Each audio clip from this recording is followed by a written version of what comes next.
That was the stupidest question and only matched by the stupidity of the answer. Right. Honestly. Right. I mean, it was such a non-issue. It's like, oh, it was a few weeks before or after. Right, yeah, so right, yeah, what? yeah, right. And who did it hurt? It didn't hurt anyone. Whereas J.D. Vance's lies about shut down schools, immigrants. Yes, exactly. Right. Caused it. Oh.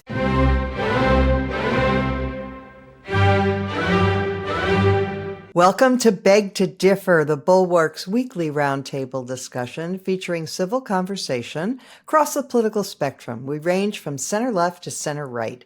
I'm Mona Charen, syndicated columnist and policy editor at the Bulwark, and I'm joined by our regulars, Bill Galston of the Brookings Institution and the Wall Street Journal, Damon Linker, who writes the Substack newsletter Notes from the Middle Ground, and Linda Chavez of the Niskanen Center. Our special guest this week is Edward Luce, who is a senior writer at the Financial Times, and we are delighted to welcome him back. So, first topic, the VP debate and the response to it. So, there were reactions from professional political watchers who said that J.D. Vance once again shapeshifted and turned himself into a competent and seemingly somewhat even appealing character, whereas Walz struggled. On the other hand, the immediate snap polls that were conducted by CBS and by CNN and others found that voters were pretty much divided right down the middle as to who won and who lost. So, Ed Luce, I'd like your reaction to the debate. First of all, how did you evaluate that contrast, between what elite opinion thought and what voters thought? It's a really good question. Unfortunately, I'm sort of more in line with the elite opinion in that I don't think Governor Walz is a very good debater, and I think Vance is a very effective shapeshifter. I mean, he was kind of that fantasy that people used to have about Ron DeSantis amongst certain non-Trump Republicans, that he is Trumpian without being Trump. He appeared to be civil. He appeared to be genial. He did come across as genial, and he appeared to be rational. I mean, and this is not, of course, to minimize the sort of string of whopping lies that he told, and his evasiveness over January the 6th, his whataboutism over changing the topic to censorship, etc. But he has been doing the Sunday morning shows for the last few weeks, and Tim Walz hasn't, and that showed. That showed. I felt Vance was ready for prime time. The only thing I would say is a sort of silver lining is that as everybody here knows, Linda, Damon, and Bill in particular, vice presidential debates don't really matter that much generally, historically speaking. And this one I don't think is going to matter hugely. Arguably, it was the third most important campaign-related event on Tuesday. The most important was 250 Iranian missiles heading towards Israel. The second was probably Kamala Harris agreeing to do 60 Minutes next Monday, a very highly watched show, and Trump pulling out from doing 60 Minutes. And I would put Vance Walz third on that list of significant events on Tuesday. Yeah, that's a very, very good perspective. So Bill Galston, though, I remember it was a few weeks ago we were discussing Tucker Carlson's disgusting elevation of this so-called popular historian who was distorting the Second World War and saying that actually, the Holocaust was just an accident and that Churchill was the true villain, etc. And I remember you saying, that Vance, would absolutely have to sever his ties with Carlson and not appear with him. And of course, he didn't do any of that. He did appear with Carlson. And one of the missed opportunities, I have to say, at this debate was that Walz failed to mention it at all, could have held Vance's feet to the fire about that, and other things. What did you make of it? Of course, I agree with you, because agreeing with you is agreeing with myself. Having said that, I think a couple of things about the debate. Number one, this is the closest presidential election I have ever seen.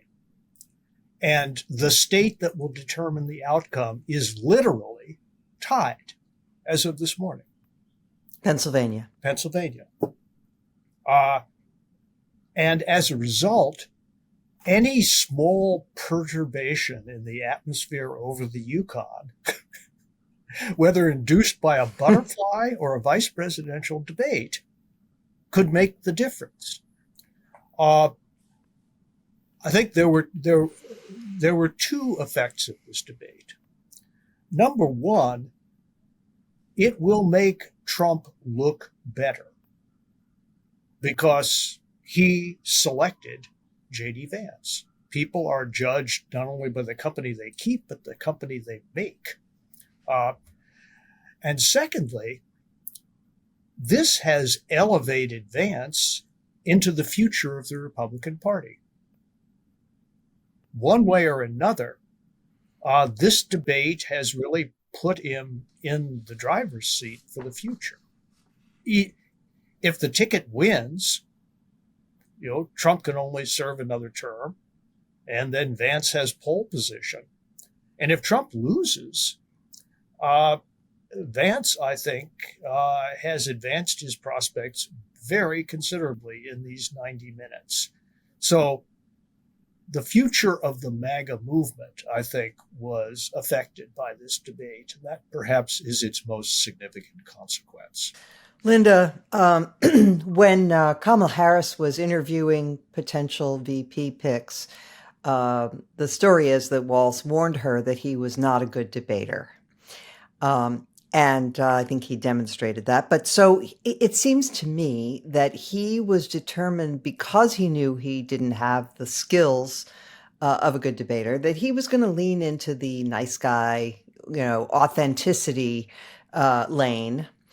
And unfortunately, part of the way he chose to do that was by extending grace to Vance and saying things like, well, I know you also care about this issue, and I know you too are, which was completely misplaced. I mean, he could have tried to show that he's an ordinary good fellow from, Minnesota Nice and all that, without giving Vance this opportunity to also seem nice. What do you think? Well, first of all, I have called J.D. Vance a chameleon, and he showed that he was a chameleon last night. And the thing about chameleons is that they blend in with their surroundings. So you had Minnesota Nice on stage, and it would have been really bad if the chameleon had turned into a fire-breathing dragon and had displayed the kind of temperament he has on various other programs and formats, the cat ladies and the migrants eating cats and dogs and then hanging around with Holocaust deniers and, or at least Christian nationalists, all of that. So I think that worked to his disadvantage. But let me just say, I don't think he was terrible. I don't think you mean Walz. I don't think it was a disaster of a debate. Right. I think he speaks the way ordinary people do. And Vance demonstrated his Yale training. He's an attorney. He went to Yale. He's well-spoken. And he spoke in complete sentences and paragraphs, all of which served him well. And I think Walz bumbled around a bit, including what I thought was the worst moment of the debate, when he was asked directly if he had exaggerated by saying that he was in China during the Tiananmen Square uprising, which he was not. And just, he should have just started with saying, I misspoke. I sometimes do that. And he. Next question. And of course, he was in China that summer. the summer Yeah. that occurred, but he didn't do that. But that was the stupidest, excuse me, that was the stupidest question and only matched by the stupidity of the answer. Right. Honestly. Right. I mean, it was such a non-issue. It's like, oh, it was a few weeks before or after. Right, yeah, so right, yeah, what? yeah, right. And who did it hurt? It didn't hurt anyone. Whereas JD Vance's lies about shut down schools, immigrants, yes, exactly, caused it. Oh, sorry. So at any rate, so I don't think it was as awful as it could have been. And I think he did very well at the end of the debate when he pushed JD on whether or not he accepted the results of the 2020 election. And I think Vance's non-answer was much more important than Walz's sort of dancing around whether he was on Tiananmen Square, Yeah. No, okay. Yeah, Damon, so you could boil this down to that final, alas, it came 90 minutes or so into the debate, but that confrontation where Walz did hold Vance's feet to the fire and just looked at him straight and said, who won the 2020 election? And that Vance refused to answer and said, I'm looking toward the future. And honestly, at that moment, he really looked struggling. So you could say that is really all you need to know, that Vance is a person who, you need to know a little bit more.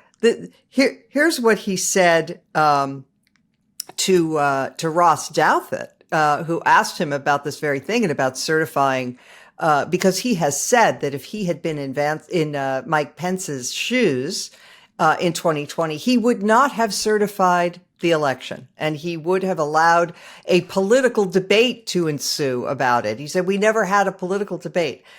Wow. So that is an invitation to a constitutional crisis. And that is the most important thing to know about Vance, is that he will not obey the U.S. Constitution if it's inconvenient for Donald Trump. So is that the takeaway from the debate in the end, despite all of Walz's, awkwardnesses and whatnot? Well, I'm not sure. I mean, because I read that Ross Douthat interview with Vance a few months ago, I already knew very clearly that he was planning on heading in to this adventure, though he had not yet been tapped to be vice president. The reason the interview ran is because he was on a short list. And he was tapped. I've known from the beginning, we've all known if we read that interview, that his line on this is going to be that, in fact, there were real questions about that election that should have been adjudicated in the public realm. In other words, allow the certification of the votes not go through, have alternative slates of electors be proposed in some states, and then fight it out in Congress, I guess, which is a horribly irresponsible response. And you agree with that, Mona. Everyone on this podcast, I think, agrees substantively that this is atrocious. But was it the biggest, most important takeaway from the evening last night at the debate? I don't think so if we're talking about it as a political event. First of all, this exchange happened at the very end. The debate was listed repeatedly by CBS as lasting 90 minutes, and this happened an hour and 45 minutes in. I don't understand why they decided it was a good idea to undersell the length of the event and then to overshoot it, but it happened very deep in. And secondly, I mean, I don't think that this issue matters with the pressing importance to the average American voter as it does to all of us, in the same way that we don't exactly agree with what the polling shows the response to the debate was. Again, it seemed to be more of a draw in the polls, whereas we all tend to agree that Vance did better than Walz. On this issue too, I think that it is very important to me to have it confirmed once again that Vance will use all of the talent, all of the capacity to juggle complex policy ideas and details and synthesize them in real time before a live audience of tens of millions, that he will use those skills to have the back of Donald Trump, no matter what Trump does. That is hugely important to me, even though it isn't much of a surprise at this point. But whether it makes any kind of difference in the wider electorate, I'm a little skeptical about that. Last thing I'll say about that whole segment that hasn't been mentioned is that in addition to sticking with this line that there were real issues with the vote count that should have been adjudicated in Congress, he also pivoted to this free speech argument, which I'm all in favor of a lot of free speech, and I thought that Walz's response to essentially say, yeah, there was disinformation and so forth, like as if, disagreeing about COVID regulations was the equivalent to yelling fire in a crowded movie theater. I thought that whole segment was really bad, but the worst part of it was that Vance tried to do this switcheroo by changing it to that debate. That's a valid thing to put on the topic for discussion, but it is nowhere near the gravity of what Trump attempted. And to say that Trump, he's no threat to democracy because he left on January 20th. Well, sure, after his self-coup attempt failed. Oh, yeah. Great. All right. Well, maybe it'll fail the next time too. At least we can hope. So, yeah. Yeah, and Ed, he also he said that Trump told his supporters to peacefully protest, and of course, he said peacefully once in that speech, and said fight like 20 times. That is it's utterly preposterous. It's true gaslighting to stand up there and tell the world that Trump was simply trying to encourage a peaceful protest at that moment. And then, of course, as the thing was unfolding, Trump threw fuel on the fire by releasing a tweet saying that Mike Pence failed to do his duty as the chanting mob is saying, hang Mike Pence. I mean, it's truly mind-boggling. And that's not the only thing he misrepresented. He also said, again, very smooth, very fluid, JD, bright guy. He also said that Donald Trump saved Obamacare. He also compared, he said it was rich that Democrats were accusing Republicans of being anti-democratic when Democratic leaders had refused to accept previous elections. The fact that Hillary Clinton, said 2 years later that Putin tried to help Trump get reelected. I mean, she conceded the election. I mean, she appeared at the inauguration. I mean, the whole thing is just, I'm sorry. It's just, do you have any comment on my rant? Yeah, I was actually there at whatever it was, 10 a.m. the morning after in 2016 when Hillary conceded. Oh, okay. There you go. The whopping lies he told, I mean, another being that he'd never been for a federal abortion ban. Right. It's like, this has been a sort of core plank of him throughout all his shifts and changes from being anti-Trump to pro-Trump. He's stuck with that one. He is a hardcore Christian nationalist. So the frustration, with Governor Walz these are sort of like lobbing a ball at the batter, and he just missed a few of them, unfortunately. Sincerity with which he lies. Linda's right to call it a chameleon-like skill, but chameleonism is a skill of politicians. And he has that skill. These were whopping lies, and they appeared to be perfectly reasonable differences of point of view. If you're a low information, undecided voter, God knows what makes you undecided at this point. But if you're one of those, handful of a million Americans who hasn't yet made up their mind and believes that, well, we need more information from Harris-Walz, and we've got all the information we need from Trump-Vance, that being a pretty preposterous summary, but politics is not fair. If that's the people that are being aimed at, who are clearly low information, I'm not sure Vance didn't do a good job, and the whopping lies were not called out. And us telling each other and, posting on X or whatever it might be, or discussing on cable shows, the degree and magnitude of Vance's lies is not going to reach those people. So I'm a little worried about Vance's great political skill, and how many people observed it and drew something from it. Yeah. Linda, my reactions to debates, I recognize, are frequently not those of the average voter. I've seen this. It's all happened often enough that I've come to accept it. So with that in mind, I will say that though I found Walz less than convincing, and I found his stumbles. At one point, he found himself saying that he had befriended school shooters. He talked about Israel and its proxies when he clearly meant Iran and its proxies. Israel doesn't have proxies, etc. So he messed up a lot. And one thing that he did, where they were talking about the high cost of housing, and he blamed, so of course Vance blames it on immigrants because they blame everything on immigrants.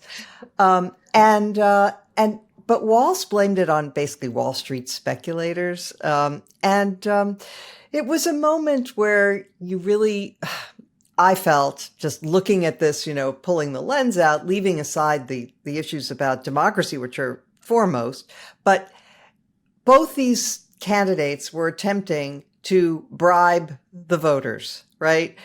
Nobody is ever going to have to pay for anything. The Republicans are going to provide you with childcare and housing and jobs and security and the finest military in the world. It's all going to be paid for by magic tariffs that will be levied on other countries. We won't pay the tariffs, and on the other hand, the Democrats are saying it's the rich who are going to pay their fair share, and nobody ever has to pay for anything. Yeah, it is a little amazing how many kudos are being thrown toward this debate, and how civil it was so civil. Policy, we had all these policy discussions. I'm not going to use an epithet on here to describe it, but let us just say it was BS. That is just not true. Let me talk for a minute about the whole housing thing, because I do find this fascinating that immigrants are being blamed for the housing crisis. I don't think J.D. Vance has been on a construction site recently. If he had, no matter where in the country he would go, he would see a whole lot of those workers are in fact foreign born. It's about a third of the construction industry is made up of foreign born workers. And they have a shortage right now, don't they? A shortage. They can't find workers in Texas or other places when they have these hurricanes come through, who's going to get in there to help rebuild them. So they're talking about deporting this enormous number, 25 million, which is not just a made up number. It's a very pernicious number because it includes not only the 11 million undocumented people who we know are in the United States, they're probably more like 12 million now. The 11 million figure comes from 2022.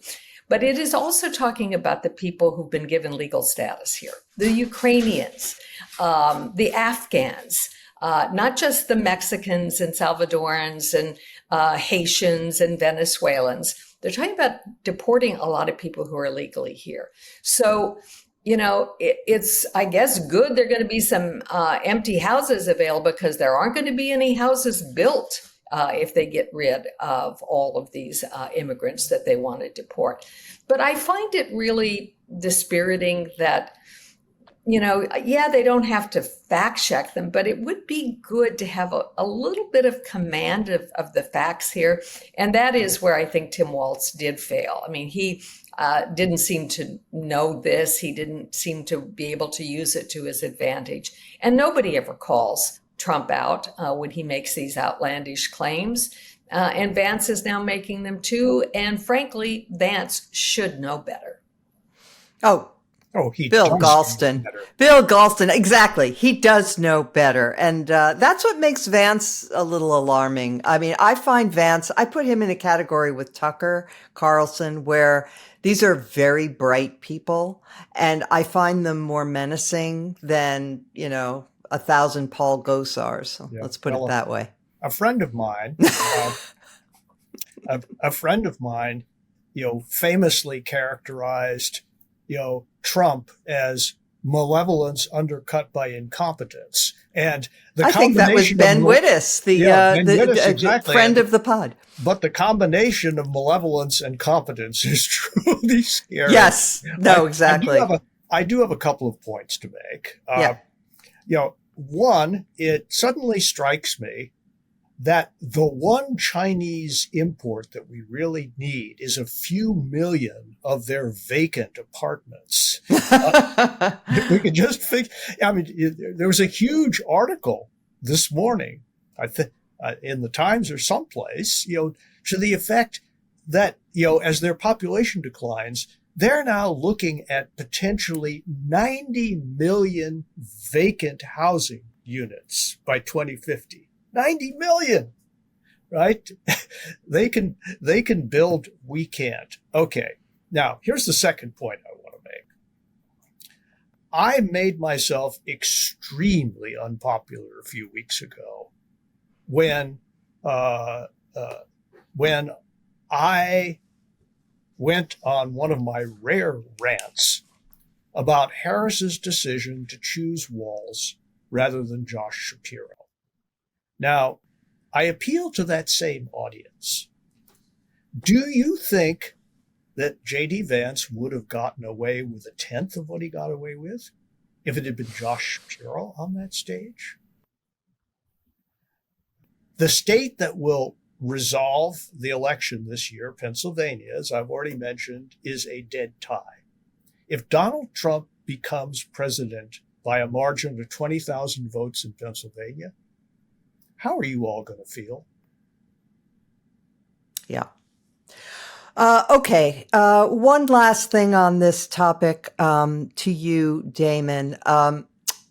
One thing that Walz could have done is he could have pointed out that just in the wake of this natural disaster, this awful Hurricane Helene, Trump and Vance have been attempting to use it to divide, to sow anger through lies, through claiming, for example, that the governor of Georgia couldn't get the president on the telephone, which the governor of Georgia immediately corrected and denied. He had spoken to Biden the previous day, etc. He could have said that it is not just that this kind of division and hatred that they are injecting into American politics is exactly what is so dangerous about them.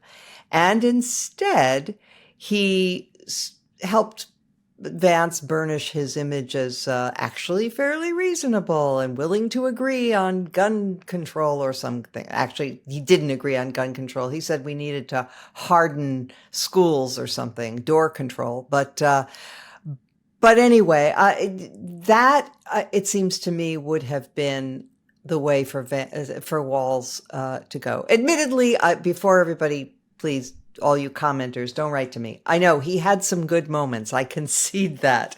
But it just pained me that Vance comes out of this looking, whereas he has become an incredibly divisive and damaging figure in American politics, and he comes out of this debate looking like, the future leader of the MAGA forces, as Bill was saying. Well, I mean, I'll quickly say that, yeah, sure. I mean, there are all kinds of things that Walz should have done better. My initial response to his performance was, meh, it was fine. And a lot of it had to do with a kind of insecurity, nervousness, kind of unsure about how to draw on information he was probably drilled with in all the debate prep. He just wasn't that quick with it. And that included with a lot of responses to J.D. Vance's exaggerations and lies. But I actually did want to make a slightly different point, because it seems like there's a true consensus here, and I want to beg to differ on something, even if it puts me in the conventional wisdom elsewhere. I actually think that the debate was, in fact, a very encouraging thing, and it was a huge improvement over pretty much every presidential level political event that we've had in this country since Donald Trump emerged on the scene. I do think it's very important to always keep Trump as the standard of how bad it can get.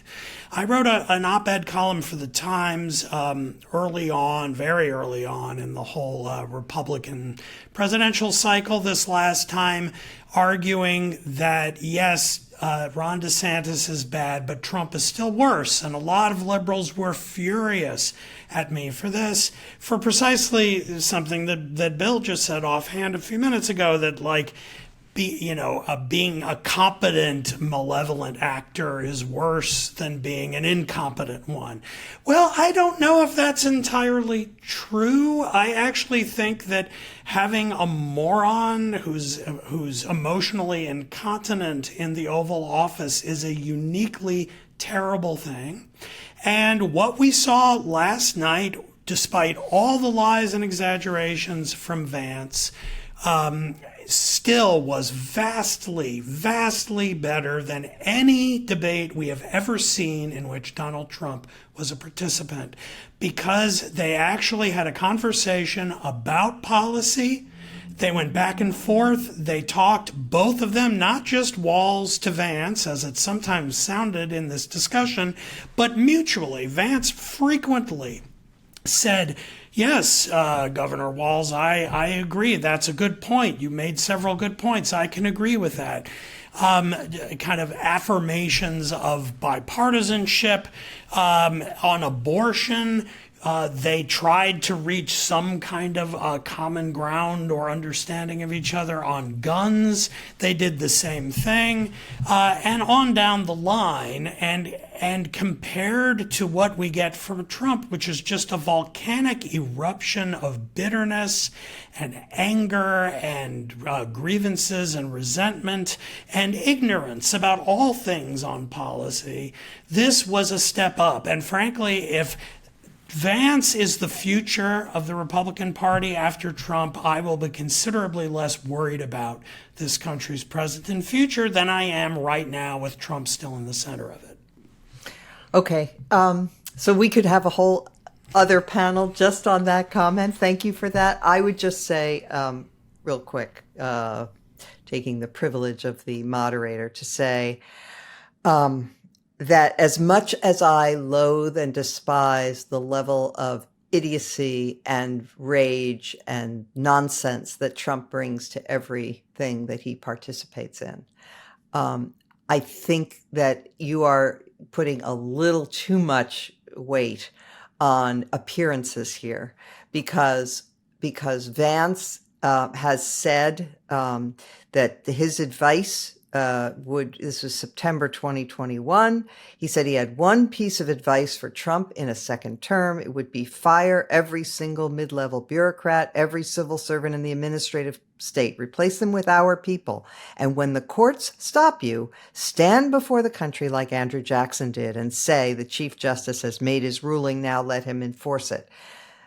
That is very dangerous stuff. And by the way, there's no evidence Jackson said that, but that's not important. The thing is, but the fact is that is the kind of lawlessness that Trump has unleashed in the Republican Party, and so even though Vance made a big show of seeming civil and of seeming to be playing but more by the rules, these kinds of quotations are just reveal who he is willing to be in other settings, and that's really worrying. Do you All right, mind if I say one please, very okay. quick thing? Yes, It's more, sure. I mean, depending on which day it is, I could agree with Damon or not agree with him. Today is not the day I agree with him, but I could change by tomorrow. But just to ask the question, what is the political philosophy of Peter Thiel? Peter Thiel, who is Vance's sponsor, I think is as near as we get to a full-blown organized fascist. Yes. In today's America. And he means it, and because he's consistently been saying it for 20 years, that democracy and capitalism are not compatible. And it's democracy that has to go. And I think Vance is a genuine student of and protege of Peter Thiel. Well, I mean, I would briefly just say in response, I'm no fan of Peter Thiel. I've written about him and his menacing influence. I also think it's true that he and Vance were quite close long before Vance made his MAGA shift. He was the old Vance of sort of a Reagan-Bush conservative when they became close, when Thiel hired Vance to work at one of his investment shops, and even right up to the eve of Vance launching his Senate campaign, which was largely funded by Thiel. And so I don't think it's quite that you can treat him as a kind of a creation of Thiel's mind set out into the world. Okay, great. Let's hear a word from one of our sponsors. Are you concerned about the growing political divide in America? Then it's time to tune in to the Vital Center podcast. Hosted by Jeffrey Cabaservice of the Niskanen Center, this engaging show explores solutions to our nation's most pressing issues.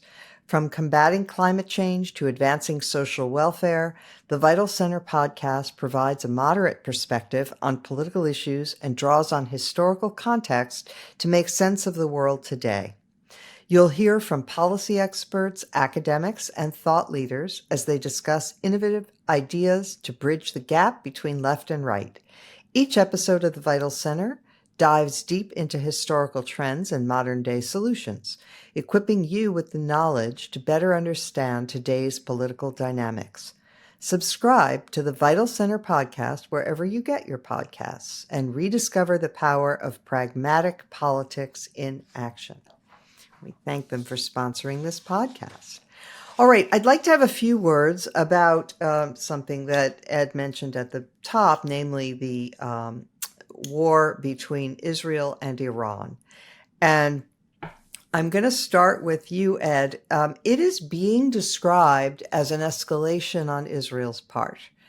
But I wonder if that's really the correct way to view it, considering that Iran is the prime mover here. It is Iran that has placed its proxies around Israel, Hezbollah in the north, Hamas on the south, the Houthis further beyond, where they are firing on Israel, they are attacking Israel, and when Israel strikes back, it's called escalation.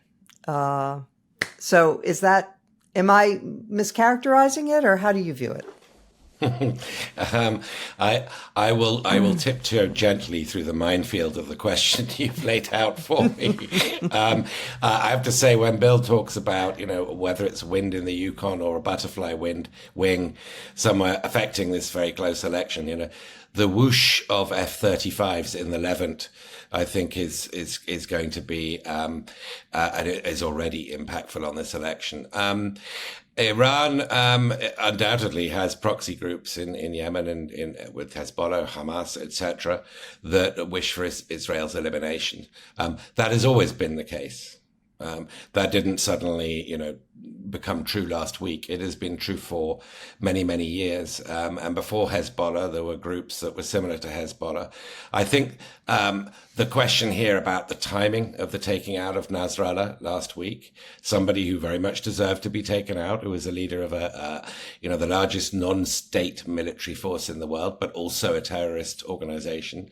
The timing of this is, I think, more related to Netanyahu's political survival than it is to an objective Israeli measurement of when the time is ripe or when the time is not ripe. And we can debate that endlessly. I mean, it is true, and we forget this because so much is happening in the world, that the last Iranian president, a relative hardliner, Raisi, died in a helicopter crash in May. A new Iranian president was elected who is a moderate and has been trying to sort of get back into the nuclear deal since then. He's now been completely undercut. The legs have just gone from him. The sort of expression of moderation, we wish to re-engage with the world, we wish to grow, that the Iranian electorate sent, which meant getting back into the Iran nuclear deal, that is now sort of dead.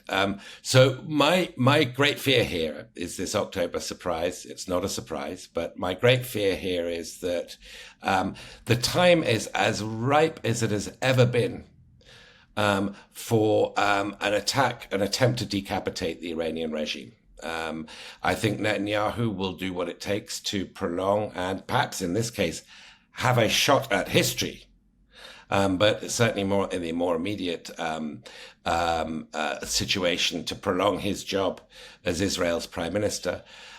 With 5 weeks to go to the American election, Biden's giving mixed signals. So at best, there's a sort of flickering amber light. Some in the administration think one thing, others think another. Depends on who you talk to. Is it Brett McGurk? Is it Jake Sullivan? Is it Tony Blinken? Is it Bill Burns? You're going to get different nuances from each of them. And an amber light, a flickering amber light, even if it sometimes flickers red, to Netanyahu is a green light. And if Trump wins this election, he knows full well there will be a bright green light every single day of a Trump administration for whatever Netanyahu wants to do. So I guess this is sort of more my parochial filtering it back to a subject on which I feel more confident, which is how this plays in America. I'm not a Middle Eastern expert, and I'm fearful of providing any deeper sort of verdicts on the timing of this than I've ventured.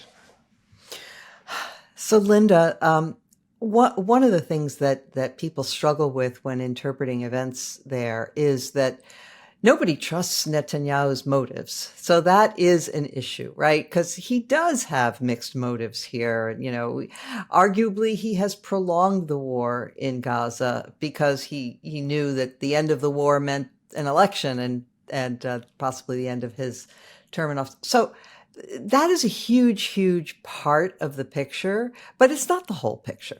The fact is that since October 7th, Hezbollah has been raining missiles down, 9,000 missiles on the northern part of Israel. Between 60 and 100,000 Israelis have been displaced from their homes in the north. They cannot live there, as one can't when missiles are flying down.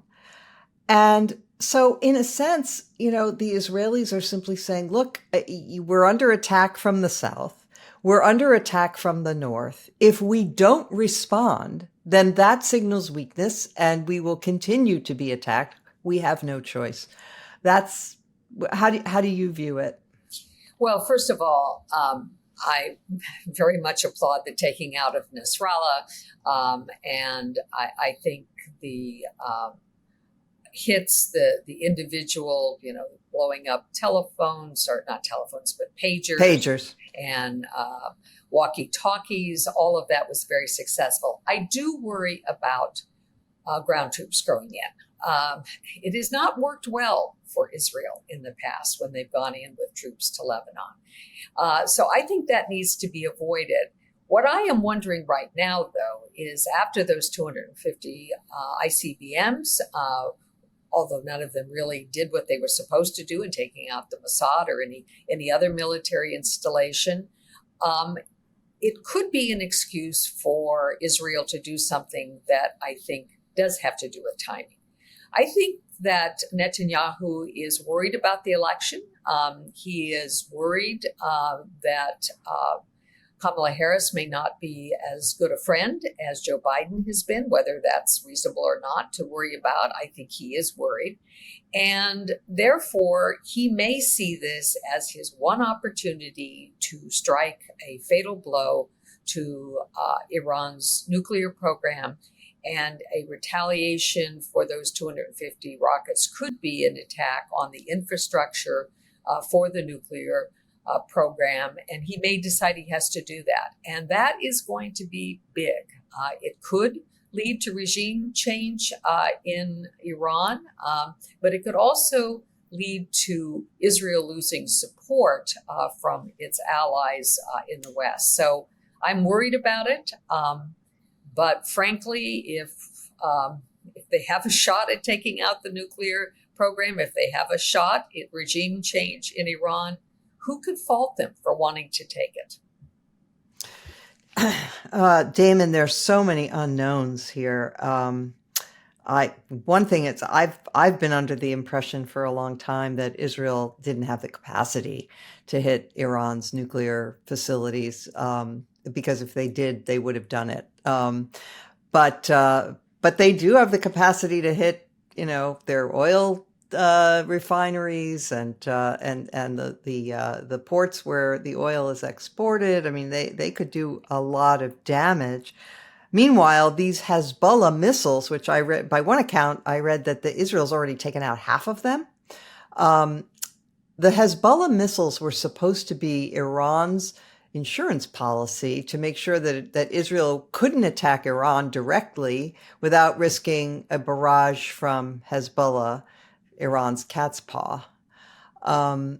So respond to any of that if you like. Do you think that this is, as Linda says, motivated, that part of what's going on here is that Netanyahu thinks he has a window now and that it could be closing? Is that what you think? Well, I don't. I mean, I'll be honest and say I don't know. I have no inside tips from the Netanyahu circle about what his motives are. I know that he's wanted to get rid of Iran's nuclear program for a very long time. He's warned about it for literally decades. On the other hand, he has historically been quite cautious about doing big military things. Now, what we've seen over the past 3 weeks or so maybe shows that he's become more emboldened, because these have been pretty spectacular acts, and if he actually does go after Iran directly in the coming days, that would be a huge shift for him, I think. But it would, in a way, be a fulfillment of something that he's dreamed of doing for a very long time.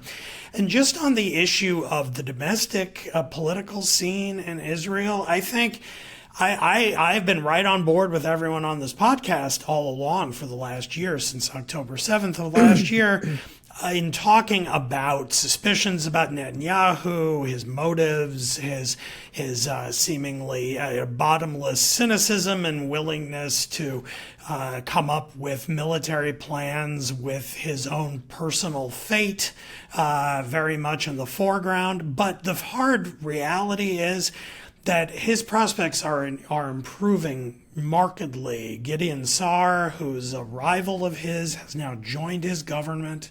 If he can get someone else to join his government as well, that would then insulate him from the fear that the two radical right members who cause him so much grief, both politically and in terms of his PR around the world, they could be ditched. If there were an election held tomorrow, I wouldn't bet against him surviving, because the Israeli public is not going to vote for anyone left of center at all. So it's going to be a right-leaning government. And if you could cobble together a Netanyahu-Likud coalition with people other than the far-right fascists who are in there now, I could see that succeeding at the polls. I think the moment of his maximal weakness is in the past now. Now, of course, this could be changed if they attack Iran and it doesn't go well and the whole region explodes and some of these missiles actually start killing Israeli citizens on the ground, which so far, thank goodness, they have not because of the Iron Dome. Then all bets are off. I don't know how Netanyahu's prospects would hold up at that point, but at the moment, I'm duly impressed with his survivability. He's the proverbial cat with 9 lives, and I think he has 2 or 3 left. Bill, I would go even further than Damon and say not only does Netanyahu is he showing that he's got 9 lives, but that right now, honestly, Israel was reeling after October 7th, and there were terrible failures that allowed October 7th to happen. But in the last month, Israel has demonstrated remarkable strength. And there's no way that any electorate could be seeing that and not be impressed. I mean, the attacks on their enemies have been so effective and so demoralizing to Iran. Iran has now fired, first of all, it's lost Nasrallah, who, let us recall, the late unlamented Nasrallah is the guy who said that the Jews had done the world a great favor by gathering in Israel because that way you don't have to range all over the globe to kill them. They're all conveniently located in one spot.